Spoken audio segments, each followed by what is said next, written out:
नमस्कार, आप देख रहे हैं नवभारत टाइम्स ऑनलाइन और आपके साथ मैं जुड़ चुका हूं धर्मेंद्र। आज कहानी एक ऐसे इंसान की जिसकी मौत एक कार हादसे में हो गई थी, लेकिन 17 साल बाद यही आदमी जिंदा मिलता है।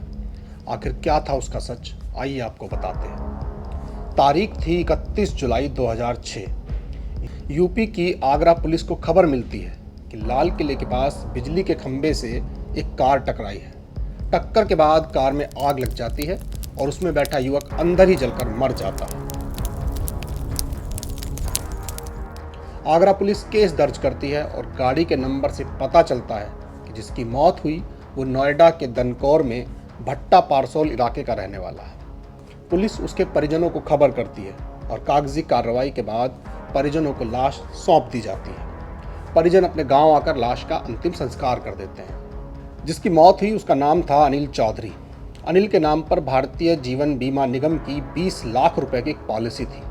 इस पॉलिसी के कंडीशन थी कि अगर पॉलिसी लेने वाले की मौत किसी एक्सीडेंट में होती है तो उसे बीमा राशि की 4 गुना रकम मिलेगी। अनिल की मौत के बाद इंश्योरेंस की रकम के तौर पर 80 लाख रुपए उसके पिता विजयपाल चौधरी को मिल जाते हैं। धीरे धीरे इस घटना को 17 साल बीत जाते हैं और तभी मामले में एक नया मोड़ आता है।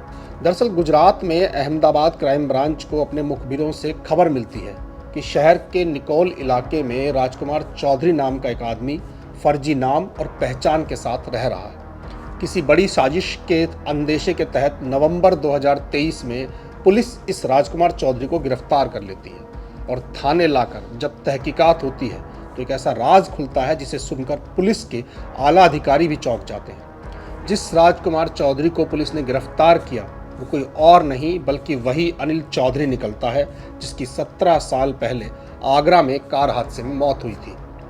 अब सवाल खड़ा होता है कि अगर ये युवक अनिल चौधरी है तो फिर वो कौन था जिसकी मौत उस दिन कार हादसे में जलकर हुई। अनिल से पूछताछ होती है तो सारी कहानी खुलकर सामने आ जाती है। इस कहानी की शुरुआत होती है साल 2004 से, जब टूर एंड ट्रेवल्स का बिजनेस करने वाले अनिल के पिता विजयपाल चौधरी को काम में भारी नुकसान हो जाता है।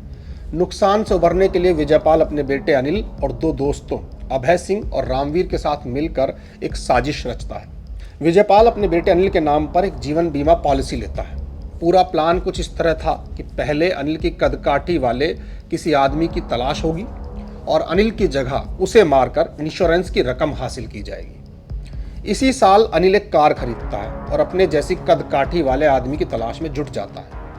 उसकी तलाश खत्म होती है यूपी के आगरा शहर पहुंचकर, जब उसे मानसिक रूप से विक्षिप्त एक भिखारी मिलता है। इस भिखारी की कदकाठी बिल्कुल अनिल की तरह थी।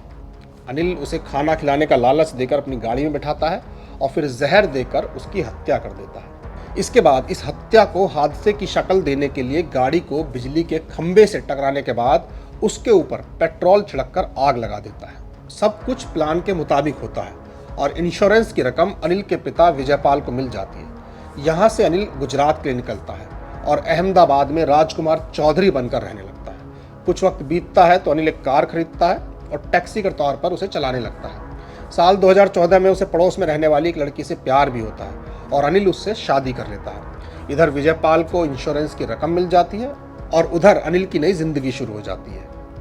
हालांकि अहमदाबाद क्राइम ब्रांच के शिकंजे में फंसते ही बाप बेटे का राज खुल जाता है। इस मामले में शुरुआती कार्रवाई के बाद अहमदाबाद पुलिस ने अनिल चौधरी को आगरा पुलिस को सौंप दिया है। जुर्म की कहानियों में आज बस इतना ही। कल आपसे फिर मुलाकात होगी, तब तक के लिए नमस्कार।